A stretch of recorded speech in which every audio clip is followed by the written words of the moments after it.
Hello, welcome to Tandem Partners in Early Learning's author interview for August. We're so excited to be sitting here with Ian Hoffman, co-author of Jacob's New Dress and Jacob's Room to Choose. My name is Kelsey Gottschalk, and I am the program supervisor in San Francisco at Tandem. And I'm very, very excited that you came to join us today and chat with us. It's fun to be here. Yay, thank you so much for coming. So I'm really interested in talking first, just in general, about how this whole process started for you. When did you first realize that you're going to be pursuing writing and creative bookmaking? It's such a funny question because my training is as an architect. Like, that's what I've done most of my professional life. But I've always had this interest in words and images. I have no memories that predate knowing how to draw. Like, I was always drawing and always reading, and I lived in a house with a lot of books. And I think that the first time I ever wrote seriously was in high school. My mother came home and told me this truly terrible story about something that happened to the son of a friend of hers. And I started writing these short pieces of fiction to try and process this awful event. Wow. And then I brought them into my English teacher, and she said, "These are great, let's read them in class." We read them in class, and then I kept writing them. And she said, you really have to kind of move beyond this thing that you're working on. And at that point, I didn't know that I was working on this thing. I thought I was just writing fiction. But suddenly, it came to me that, writing is a thing that exists in the world in this way, and this is something that I do. Really interesting. So then when did we pivot from that to writing children's books? There was a point in time after we had both of our kids. So Sarah and I worked together in everything. We've been working together for 20-something years. And then we had both of our kids, and we were about to start this big project. And we realized we wouldn't see our children for 2 years because it's just that, we'd see them in the evenings or maybe at bedtime. Right. But we wouldn't be seeing them regularly for 2 years. And we realized we were at a place where we could make another decision. And we had a little grace time. And so we decided to not take on that project. And Sarah said, "Well, I've been wanting to write." And I said, "That sounds great." She said, "What do you want to do?" And I said, "I want to work on children's picture books." And this was about, 18 years ago. Wow. And so was Jacob's New Dress your first? It was the second book we sold, but the first one never came out. It got orphaned. Okay. So this is the first one that came out, and this is the second one. I see. Great. And what were some of the challenges of writing this book, especially as first-time authors and co-authors and co-workers and partners? Well, people always want to know how we work together, which is interesting. So Sarah thinks fast and big picture, and I think slowly and in terms of small details. So we have great complementary skill sets, really good complementary skill sets. However, if we're sitting together like this, Sarah will throw out an idea to me, and I'll be thinking, okay, well, how does that actually play out in real life? And so after a while, she's like, "Hello, is anyone there?" Did you hear me? Yeah. What's wrong? Did you, aren't we working? In the meantime, I'm like, stop, wait, you just, what did you do there? So we learned long ago that we don't sit side by side and work.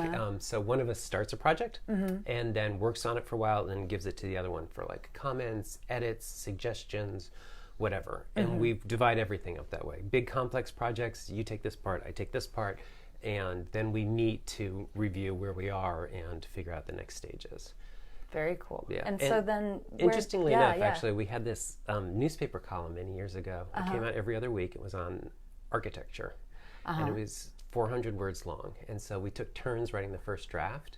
400 words is about a children's picture book, right? Right. The first draft was always 2,000 words, 2,500 words. It's I can't say it in less. And then we would pass it to the other one, and they would edit it down and pass it back, and edit it down and pass it back until it got to that 400 words. That's a good system. And it turned out to be, and we would switch, and it turned out to be the most excellent training for this imaginable. Yeah.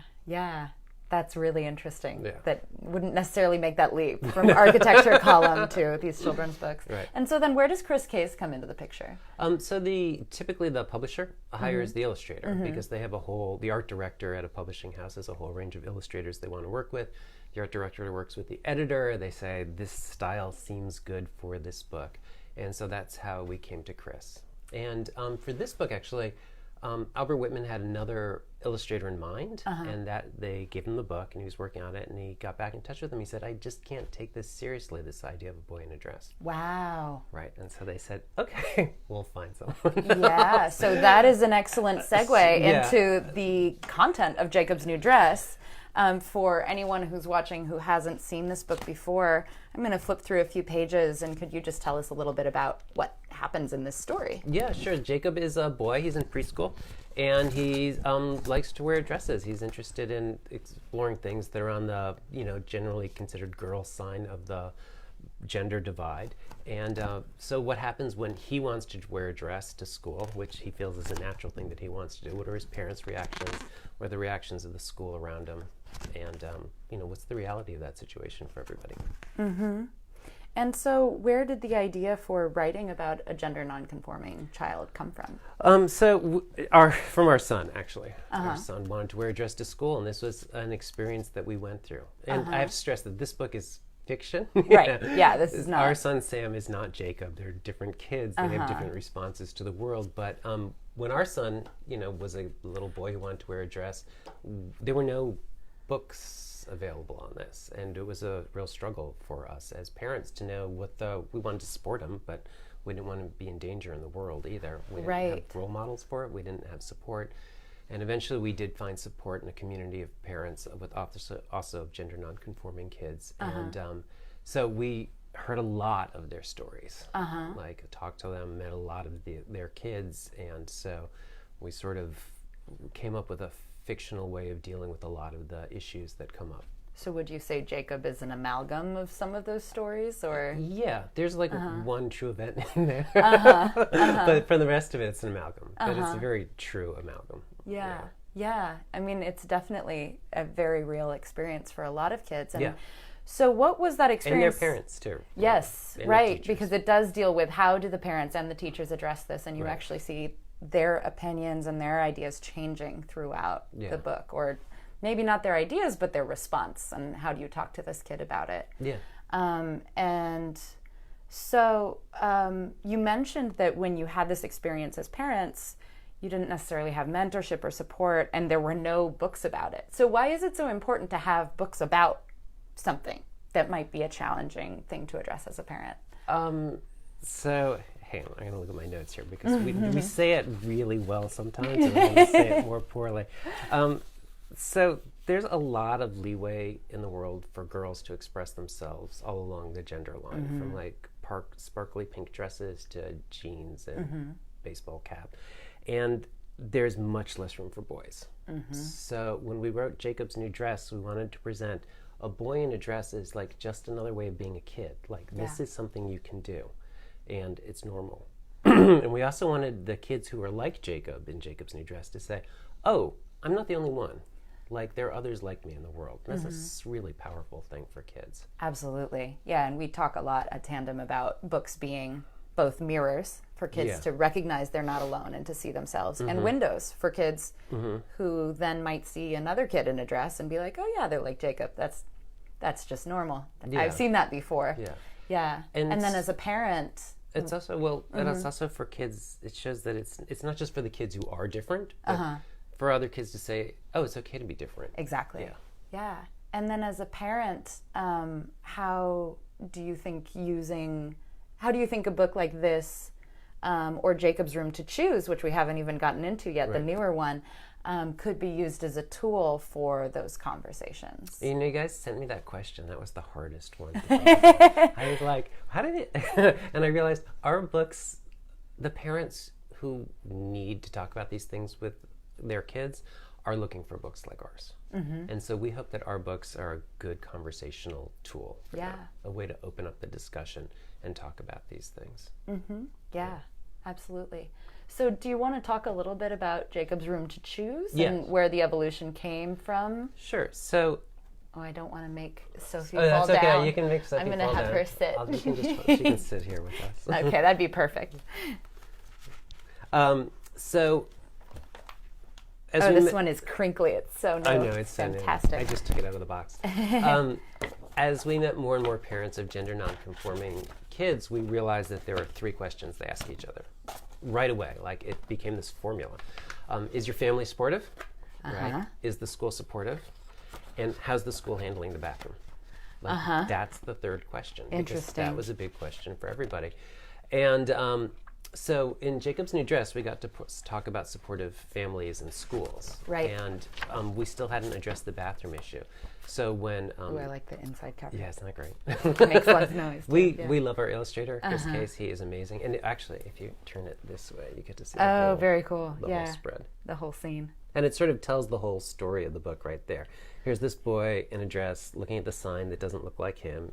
Here's this girl in pants and her plaid shirt looking at the sign that doesn't look like her. And like, what's going to happen next when they walk through those doors? Mm-hmm. Yeah. Mm-hmm. So this was so excited to find out. That was very. That was a teaser. What is going to happen next? I should use that again. Yeah. So this was the third part of the story that we couldn't fit into the first book. And so this was our chance to do this. So, in general, what do you think is the power of storytelling? So stories are one of the best ways for kids to learn things. Like, you can tell a kid, do this or don't do that, but those are arbitrary rules.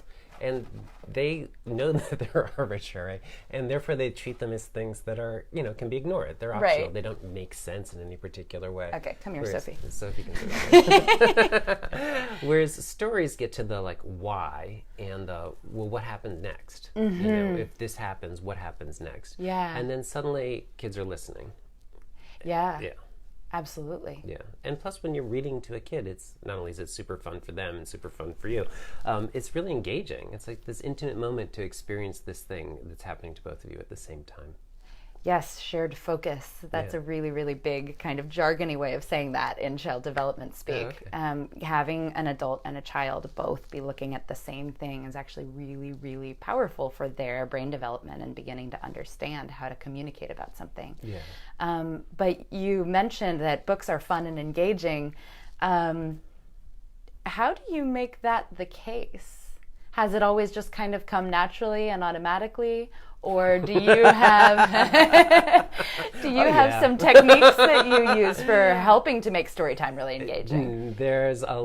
Actually, storytime and writing stories are different things. So for storytime, Sarah and I both have read to our kids forever, and we love doing it. And I've learned as we've gone along, listening to each other read, that we do voices.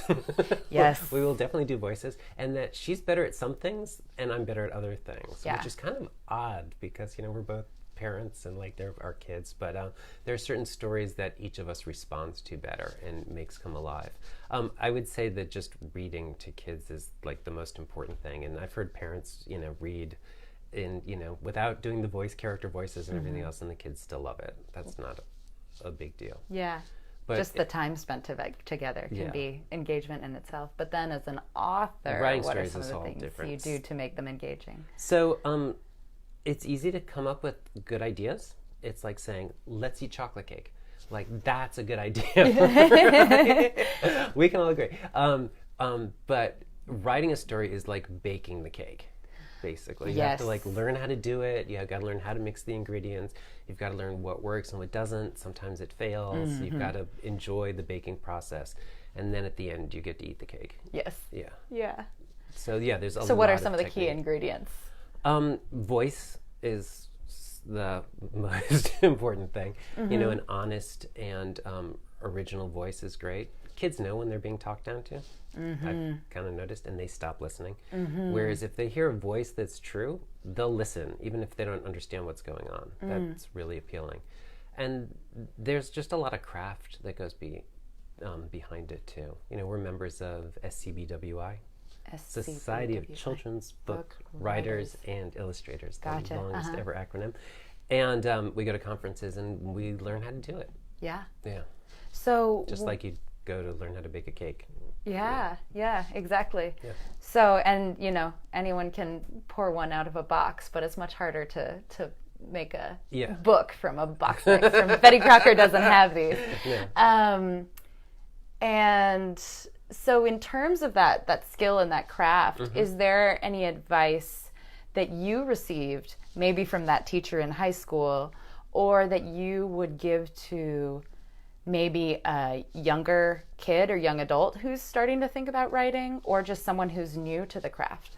Whenever people come up to me and say, I want to write children's books, I say, join SCBWI. That's the first thing. The resources they have are amazing. The community is super friendly.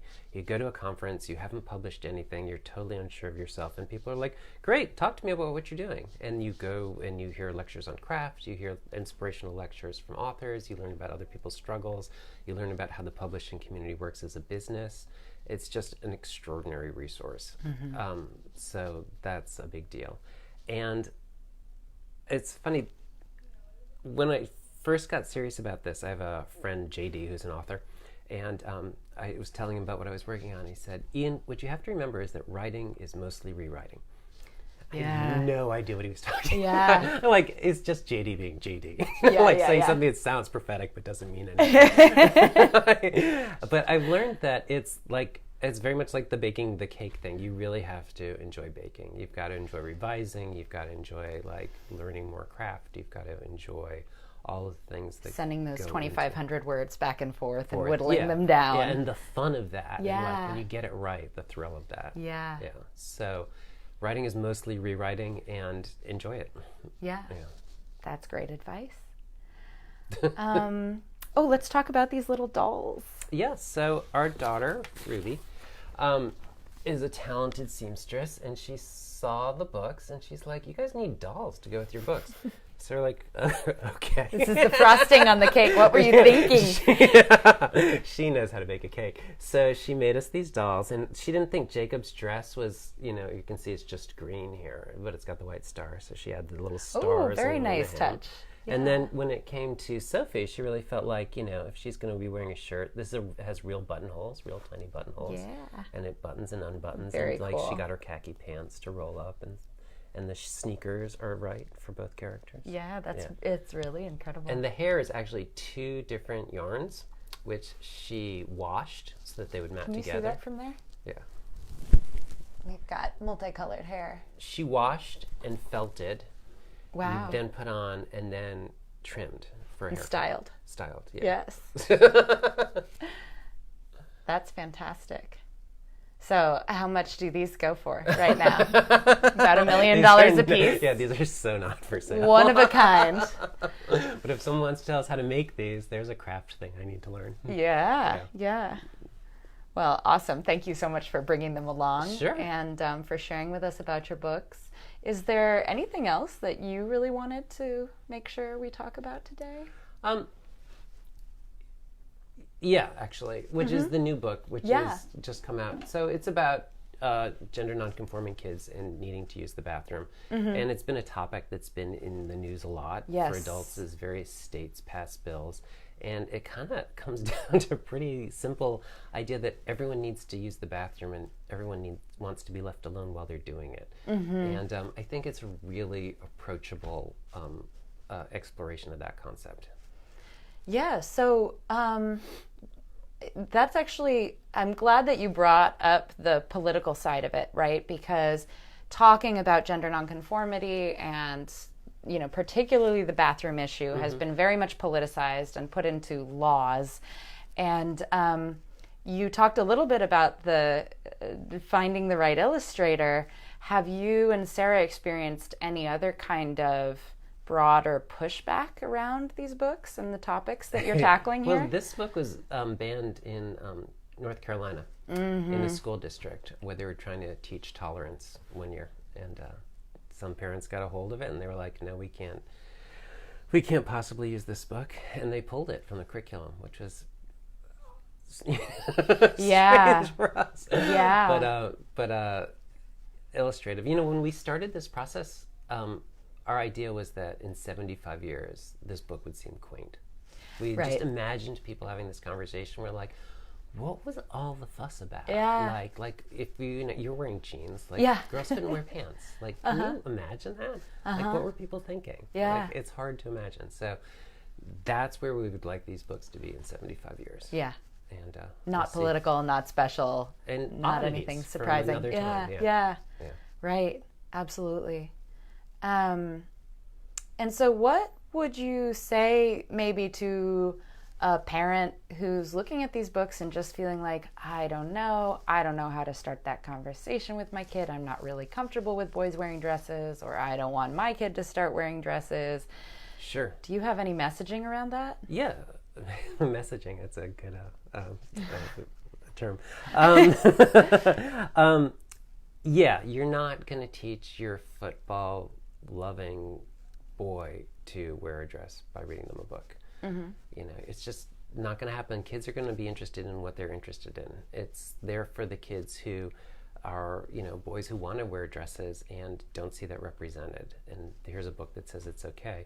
And for the other kids who don't see that, to say, oh, it is okay, Jacob wants to wear a dress. It doesn't affect my ability to not wear a dress. You know, it's not, we're looking for tolerance, basically. That's our bigger message. Yeah, the message is definitely not to get kids to go to a bathroom that they don't want to go to. It's quite the opposite. Exactly. Right. And the kids who are the most affected by this, especially with the bathrooms, are the kids whose, you know, presentation doesn't align with the sign on the door. Those are the kids that it's hard for. It's not hard for the other kids. Right. Yeah. Right. And we've learned that education really, really makes a difference.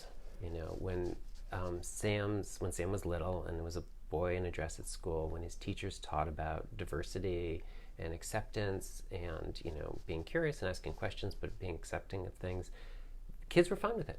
They were just like, oh, okay, that's Sam, you know. Right. It was the kids who weren't taught these lessons about kindness and diversity who had a problem with it. So that's part of why we do this. Right. Kids aren't born knowing who's wearing dresses and who isn't. And kids, we've made all that up kids for them. didn't come up with the idea of boys' rooms and girls' rooms either, right? Yeah. And if you go to a preschool, you see all the little potties in a row, and they're all open to each other, and the kids are all talking to each other, right? And probably in your house, you probably don't have a men's room and a women's room. I do not, no. I think even Mike Pence has a unisex bathroom in his house. But they get these messages from the culture around them, and it doesn't, you know, necessarily have to be the way that it is. Yeah. We did some research as we were working on the bathroom book, and you know, it was in 1965 that bathrooms stopped being labeled white and colored. Like, I was born then. Yeah. Like, that was shocking. Yeah. You know. It was not that long ago. No. And when did women in the House of Representatives get their own bathroom? I do not know the answer to that question. 2011. Wow. Yeah. And before that, they had to walk across the rotunda and use the bathroom with the tourists. Wow. Which meant often missing votes on the House floor. So, like, things change. Things can change, and that's not a bad thing that those things have changed. It's quite important that those things have changed. Right, yeah. And it just really puts into perspective this idea that, well, that's the way it's always been. That's the way it's always been. That's terrible things are going to happen. Like, Yeah. Well, thank you so much for coming in and for sharing all of that and chatting with us today. Of course, we have to wrap up with our question that we ask every author who comes to... Wait, is there chocolate cake? Because now that I've come up with the chocolate cake analogy, then we're going to go get cake. But before we get cake, I would like to know, apart from these two, what is your favorite children's book? Okay, so this happened to me when I walked into your office. I was like, oh, I want to see that. I want to see that. I want to see that. Yesterday, I walked into a bookstore and I like fell in love all over again with a book like that I had never seen before. So every time I go into the bookstore, I'm like, oh, what is this thing I've never seen before? So I do not have a favorite book. Fair enough. Right. Fair enough. However, when I was a kid, when I was a little kid, my favorite picture books were Ferdinand the Bull and Go Dog Go. Classics. I had both of those too. Yeah. And I think once I learned to read, my favorite book was probably Charlotte's Web. Very cool. Yeah. Can you remember what it was about any of those books that really just pulled you in?